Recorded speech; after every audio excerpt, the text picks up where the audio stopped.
So the cat comes in just a pretty standardised box. The delivery driver got the address wrong because they didn't write the address right on the paperwork.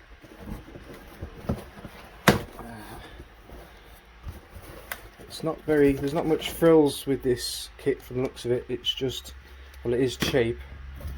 A Toyosport sports cat.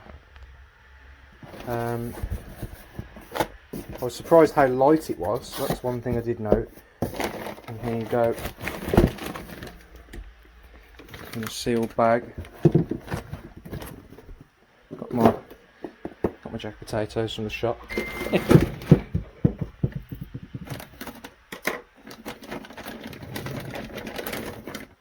It is pretty much just in a sealed bag. No bubble wrap or anything. I'll put the camera down a sec. Got it out finally. As you can see, it looks a bit cheap, must be said. It's got a bit of light. It's not completely polished up. And one thing I did just note is that it's got a bit of a dent in there. I don't know whether that's meant to be there or not. See, it's proper heavily dented there. I don't know whether that's because of what it's supposed to be like or not. I'm not sure. I'll have to message Toyosport and see what they say. That's where your port will go. The OBD port. No, OBD port. The sensor. So it should just bolt up to the IHI turbo, I would have thought. I am going to double check about this dent because, well, I don't want to be putting something bad on the car. There's the cat, as you can see, 200 cell cat. It does feel a little bit lighter, so maybe that's a positive because you're stripping some weight. So it'll be interesting to see what this is going to be like when it's on the car. But as far as presentation wise goes, it is just you can tell it's a cheap part. It doesn't really matter too much because I've got this heat wrap, the titanium wrap, to sort of keep the heat down on this product. So hopefully it will be alright with this. Maybe it's meant to be like that or not, I'm not sure. Just doesn't seem right to me, that doesn't, but we'll see. But yeah, I mean, it looks okay. It doesn't look terrible. So we'll see what it's like when it's on the car, because that's going to be the true test really. It's good that they give you these, so that is a positive, I guess. I don't know how good these are going to be either, but it's important to put these on anyway when you do fit anything like this. So we'll see. So anyway, we'll see you very soon in a moment once we get this on the car. After further inspection of the order, what I have noticed is you can see on the video on here, you can see that it does look like as if there is an indent on the picture. So it's probably my mistake really that this is supposed to be there. I don't know whether that's really a good thing, whether it's going to affect it by much, but it's on both sides. So I guess it's just a little bit of information for you guys. If you are looking to buy one of these, you will have this indent in here. I'm not sure what the other ones are like on other sports cats around. Obviously this is the cheapest one, and obviously they do a decat version as well. As far as the welds go, they're not exactly the prettiest by any means, but time will tell whether they're any good. They're definitely not the prettiest welds I've seen. I mean, the flange one looks pretty good, but the others are okay, I guess. But you never know. You never know. I've had a custom works done before and they've looked pretty similar to this, so we'll see. So let's get this wrapped. Done. Hi guys, welcome back. You notice that I'm absolutely knackered. Basically because I've been working overnight on the car. I was working about 2 in the morning, 3 in the morning with a load of lights on. Basically putting in a sports cat. So I'll show you the difference. This is the old cat, and the 200 cell cat. Now I've wrapped it up really good. I don't know how that's going to, see if it's hopefully it will keep the heat away from the engine bay. It is a little bit of a pain getting these out. I'm going to just quickly go through some of the things that you need to know before getting on with it, and what you actually have to unbolt to actually get this cat out, because as much as I could show you me doing it, I think once I've done it a little bit now, really what I should be able to do now is show you what bolts you're looking for, because there is quite a few bolts that you need to undo, and if you are doing it yourself, there's not really that many videos showing you exactly where to look for, so that's what I'm going to do in this video for you guys. Okay, so when you take the heat shield off, a lot of them are, let's see if I can find one, they're very similar to these. These are the like star keys, or oh god, what they're called. So first thing to know is you need to take off the standard heat shield. If you've got an IHI turbo, guys, this is what you need to do. So basically, when you open the bonnet up, you'll see a standard housing. There'll be 4 or 5 bolts, very similar to these. They are just slightly different to those, but they are Torx bit. Just seeing whether I can see another one of them. I can't, hang on.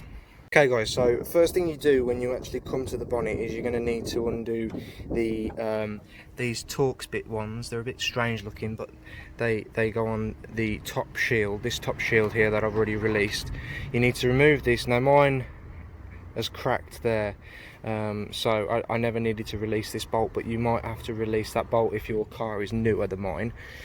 Then once you've done that, this heat shield here sits sort of around this part here. It sort of sits in, when you open it up you'd actually see it. It's very hard for me to get it back in now, really. I'll have to sort that out, definitely one-handed anyway, it's pretty hard to do. But yeah, basically what you want to do is you want to release the next set of screws, which basically they're a little bit difficult to get to. There'll be sort of one here, one here, one here, one sort of here, and you can see that one there. There'll be one there, one just there, so there's 4 along here, and them are quite difficult to get to as well. They're not too difficult. If you've got a decent Torx bit set, then you should be alright. I got away with using this pretty much. It's a little bit difficult with the fat part of this, but if you've got something skinny to get it in, you'll be alright. So you've got to get those 4 bolts off there, and then that should come out, and then at that point then you will start to see actually the downpipe, the standard downpipe. Now on the downpipe they are 12mm nuts holding on this the housing, so you need to release the one here. This one's a little difficult, but you can get to this one as well. Go really slow with these guys and make sure you use lots of WD-40. I use a lot of WD-40 on mine, and they come off without pulling these threads out, because they will if you tug on them. These will actually come out because they are threaded on the other side, I believe. So you want to be able to get those out without sort of stripping them. If you do, obviously you'll have to put a bolt in instead. The one that's difficult, the reason why you've got to take the heat shielding out, is this bottom one here. Without that one off, without the heat shielding off, you won't be able to get that one out without like really struggling. So the things to look out for is you'll need to unscrew, there's 2 screws here as well, and there's a screw. Basically I've turned this round so I could get the exhaust out, but this will bolt onto where there's another bolt there as well. You need to release there's like 2 bolts that bolt into here, and a bolt that goes through there. Once you've done that, that should allow you to release a lot more of the heat shielding. But the ones that are an absolute pain, is the only way I can explain where it is if I go to the exhaust and show you guys. So, bit of imagination time. So, this just holds the heat shield. No, this one holds the heat shielding in, one of these does, and one of them bolts through and onto one of the pipings for the coolant system. If you can see the orange piece here. So what you need to do is you need to release those bolts, definitely that bolt anyway, to be able to release it. And once I did that one, I realised the heat shielding's got to come off. So the heat shielding is the exhaust heat shielding, so obviously it's like that when it's on the top. So you'll have to release the top one, and then there's two on the sides, and then the nasty horrible ones are the ones on the bottom. Those are a pain. You can only really get to them if you're looking at this is the passenger side. So when you get underneath the car, you'll have to jack the car up, go underneath the car, and they're by the radiator, so sort of obviously just here. You can get to the first one okay, and then the second one you've got to reach all the way round to get it. You can't get it from the other side because it's too tight. The way that if you've got standard piping anyway for your radiator and your coolant system and the intercoolers on the side. So you want to release those two. Once you release those two, you can then come to work. Now I had a bit of a pain, the bolt rounded off on here, so I had to drill a bit of the bolt off so I could actually whack it out and get it off. Did work, but it took a bit of time. There's a bracket, this bracket now some people take this bracket off. It might make it a little easier, it's up to you guys whether you do. I didn't. All you got to do is make sure you lift it up first and then twist to get it out of the actual engine bay itself. So these ones here, I believe they are a God, what are they now? I think they're a 15 or 17. I think they're a 15, and they release off the underside of the car. I'll show you that now. Okay guys, so where that sensor and that wire is popping out right in front of the screen, that rusty part there with the two holes, that's where it unbolts from. So you want to unbolt those two bolts, then 15 nuts. They were actually in really good condition. I know that panel looks a bit funny, but it was actually in pretty good condition. It came out really easy.